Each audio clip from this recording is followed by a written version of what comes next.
વાતને સમજવા થોડો પ્રયત્ન કરજો. જિંદગી કીડી મકોડાના ક્ષુદ્ર જીવનની જેમ, આ ઝાડોના જડ જીવનની જેમ, ભૂંડ અને કાગડાના ગંદા જીવનોની જેમ નિરાશા અને બેચેનીમાં ફેંકી દેવાની નથી. દરેક યુવાન આજે નિરાશામાં છે, બેચેનીમાં છે. દરેક ઇવન એમએમાં ફર્સ્ટ ક્લાસ ફર્સ્ટ લાવે પછી એને પ્રશ્ન છે મારી નોકરીનો શું? નોકરી કદાચ મળી તો ફરી પ્રશ્ન છે કે મારી ઘરવાળીનું શું? પરણ્યા પછી ત્રીજો પ્રશ્ન છે કે એ ઘરવાળી મારે સાનુકૂળ વર્ષે કે કેમ? ત્રીજો પ્રશ્ન ઉભો થશે. ચોથો પ્રશ્ન એ ઉભો થશે કે દીકરા દીકરી ભવિષ્યમાં મારા રહેશે કે કેમ? શંકા છે. આવી અનંત પ્રકારની ઉપાધિ વાળો તમારો સંસાર, એમાં આપણે બધા એક સંકલ્પ કરવાનો છે. પહેલો એક જ સંકલ્પ. અંતરથી આપને કોઈએ અંતરથી સંકલ્પ કરતા જ નથી. અને એ સંકલ્પ આપણે એ કરવાનો છે કે કોઈ પણ ભોગે સુખી થવું છે. બસ તમને દુઃખ ગમે લે, તમને સંકલ્પ કરવાનો વધુ શું છે? કોઈ પણ ભોગે સુખી થવું છે. નોંધી લેજો ડાયરી. તમે બધા જ્યાં બેઠો છો બધા અહીંથી ઉપરથી જ બોલો છો.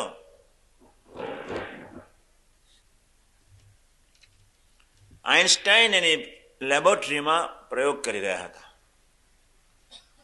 તમને મારી વાતો કદાચ સમજ ન પડે તો તમારા લીડર્સ મારફત સમજી લેજો.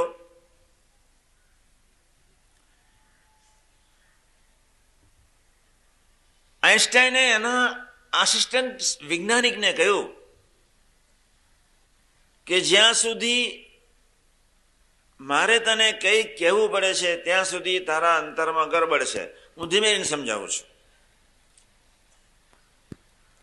તું ખાલી મારું એક હલનચલન જોયા કર, તું વૈજ્ઞાનિક થઈ જઈશ. હું જે કરું છું, હું જે બોલું છું, એ બધું તું ધીમે રહીને શાંતિથી જોયા કર.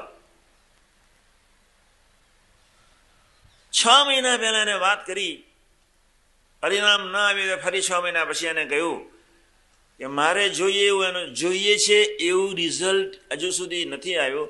મારે તને આટલા બધા સૂચન કરવા પડે એનું કારણ શું? કાં તું આ પ્રયોગશાળાને છોડી દે. એટલે 2 પ્રશ્ન પૂછ્યા. તારો ખોરાક કયો? પહેલો પ્રશ્ન પૂછ્યો. અને બીજો પ્રશ્ન પૂછ્યો તારો વાંચન કે શું જોવાનું શું? બસ 2.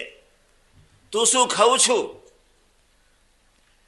અને તું શું જોઉં છું કે વિચારું છું કે વાંચન કરું છું? એટલે પેલો સાયન્ટિસ્ટ સમજી ગયો કે મારા ખાવામાં તો ગરબડ નથી. તમારી જેમ હું બ્રેડ વેજીટેરિયન જ છું. બીજી કોઈ ગરબડ ખાવા પીવા નથી, પણ મારી એક ભૂલ થઈ રહી છે. તે અહીંથી ગયા પછી એક મનને આરામ મળે એટલા માટે 3 કલાક ટીવી જોઉં છું. એટલે આઇન્સ્ટાઈને કહ્યું કે ટીવી ઉપર શું? તો કે પિક્ચર. ત્યારે આઇન્સ્ટાઈન એટલું જ બોલ્યા કે તું હવે પિક્ચર જ જોતો ઘેર જ રહે, હવે તારી જરૂર નથી. પછી આઇન્સ્ટાઈને કહ્યું સમજ, તું જે કાંઈ જોઉં છું એ બધા સંસ્કારો અહીંયા પડે છે, જેના ફળ સ્વરૂપે એ ગંદા બુરા સંકલ્પના ફળ સ્વરૂપે મારા જે વાઇબ્રેશન તારા આત્માને પહોંચવા જોઈએ એ પહોંચ્યો નહીં. મારી સાથે રહેનાર વ્યક્તિ વૈજ્ઞાનિક થાય જ બહુ ઊંચી વાત છે. તમને થોડાને સમજ બી નહીં પડે. તું સિનેમા જોવાનું બંધ કર. બહુ વ્યવસ્થિત પ્રમાણિક માણસ હતા આઇન્સ્ટાઈન. પ્રમાણિક, જેને એટમિક એનર્જીની શોધખોળ કરી. Energy equal to mc². આપણો મૂળ પ્રશ્ન છે. કયો પ્રશ્ન છે? સુખી થવું છે. યાદ રાખજો. હા, કાલે બપોરે આપણે 24 કલાક પછી જયારે જમીને આપણે અહીંથી સૌના પોટલા તબાલા લઈને નીકળીશું, ઘોઘાટમાં ધમાલમાં એસટીમાં ચડવામાં ધમાલ, ગાડીએ બેસવામાં ધમાલ, સાથે બેસવામાં ધમાલ, એકી સાથે 5 જણા વાત કરે. હું આનંદમાં અભ્યાસ કરતો હતો ને ત્યારે અમે બધા 12 જણા સાથે વાંચવા બેસીએ. હવે 12 જણા હતા, 12 મિત્રો હતા. તે બેને ટેવ પડી ગયેલી, તે 2 જણા વાતો કરે એટલે ત્રીજો એને સાંભળવા જાય, એટલે 2-4 જણનું ઝુમખું થાય. પછી અમે 5-7 જણા બેઠા હોય, પછી હું અડધાને ઉપર બેસાડું, અડધાને બીજી રૂમમાં બેસાડું, હું અગાસીમાં બેસું, પણ ટેવ પડી ગયેલી. મેં કહું અહીંયા આવો 5 જણ, મારું થોડું મશીન ગરમ. તે સ્પેશિયલ બંગડીઓ લઈ ગયેલો. હા, મેં કહું અહીંયા આવો, તમને બંગડીઓ પહેરાવી દેવા દો. તમારા 5 જન્મમાં સ્ત્રીઓનો પ્રવેશ થાય. સ્ત્રી બધી સાથે જ બોલે, 5 ભેગીઓ થાય ને, શું બોલે? સાથે જ. કોણ કોને બધા જ મારા બેટા બધાને સમજાવે.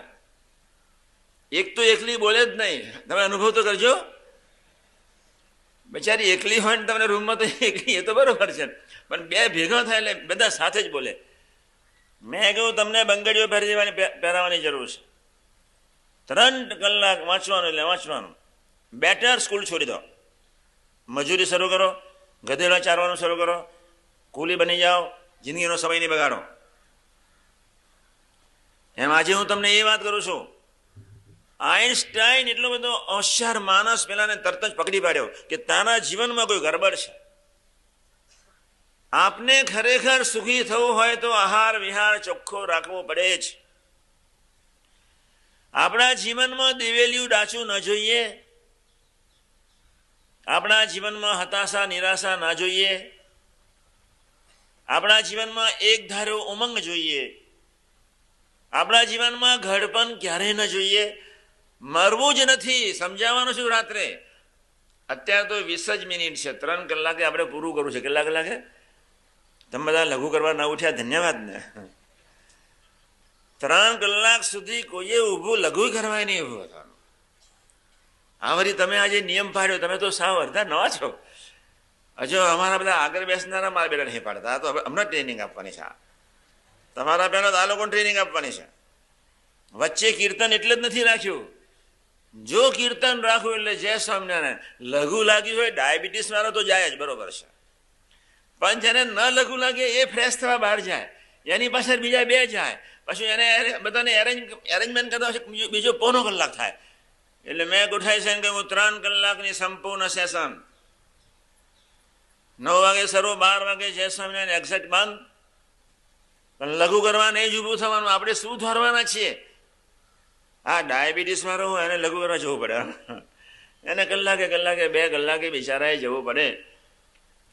તમને ખબર હશે કે આ સિનેમામાં બધી સત્યોના દર્શન થતા હશે. તમને બધાને ખબર હશે. તમને ખબર નહીં હોય કે ફાંકી અને માવાથી કેટલો મલિન આત્મા મલિન થઈ થાય છે. તમે તમારા શરીર અને આત્માને ફેંકી નહીં દેતા, ધ્યાન રાખજો. એટલા જ માટે એક શબ્દ લઈને અહીંથી જવું છે. ખરેખર સુખી થવું છે, પ્રશ્ન છે બસ. ખરેખર મને તો કોઈ દિવેલું ડાચું લઈને કોઈ યુવક મારી રૂમમાં આવે ને તો હું તો પહેલો પૂછું કોઈ મરી ગયું છે. પછી એને થોડો ફ્રેશ કરું. પછી એને પૂછું કે ખાવાનું પચતું નથી મારી જેમ? મને કે કોઈ મરી ગયું નથી, ખાવાનું પચે છે. મેં કહું તો સુખી, મારા કરતા સુખી છો. મને તો સાંજે તો જમતો જ નથી. માંડ અમારા સંતો દાખલો કરે એક ખાખરાના 8મા ભાગનો જમું રાત્રે. એ કોઈ હરિભગત દુઃખી ના થાય એટલા માટે કંઈક પાછું એક કોરિયો લો. તમે મારા કરતા સુખી છો? લો નસીબદાર. તમે તો બધું ખાય ને બધું બચી જાય. પણ ખરેખર અંતરથી સુખી થવું છે. નોટ જો ડાયરી, હું જુદી વાત કરું છું કે આહાર વિહાર યોગ્ય જ. લક્ષ્મણજી ભગવાન રામચંદ્રજીએ ના કહેવા છતાં લક્ષ્મણજીને વિભીષણે રાવણની ગાદી ઉપર બેસાડી દીધા. આપણે કઈ લક્ષ્મણજી જેવા એવા પાવરદાર સુરવીર અને નિષ્ઠાવાન નથી. આપણી આંખો ડાફોડિયા માર્યા કરે, આપણી જીભ લવલવાટ કરે, મન ઊંચું નીચું ડિસ્કો કરતું જ હોય અંદર. ક્યારે ઉઠું ફાંકી લઈ લો, ક્યારે ઉઠું ફાંકી લઈ લો, એ તો અંદર ડિસ્કો ચાલુ જ હોય. તમને બધું છોડવાનું છે. હું નથી કહેતો હા આજે છોડો, ઉભા રહો, શાંતિ રાખો.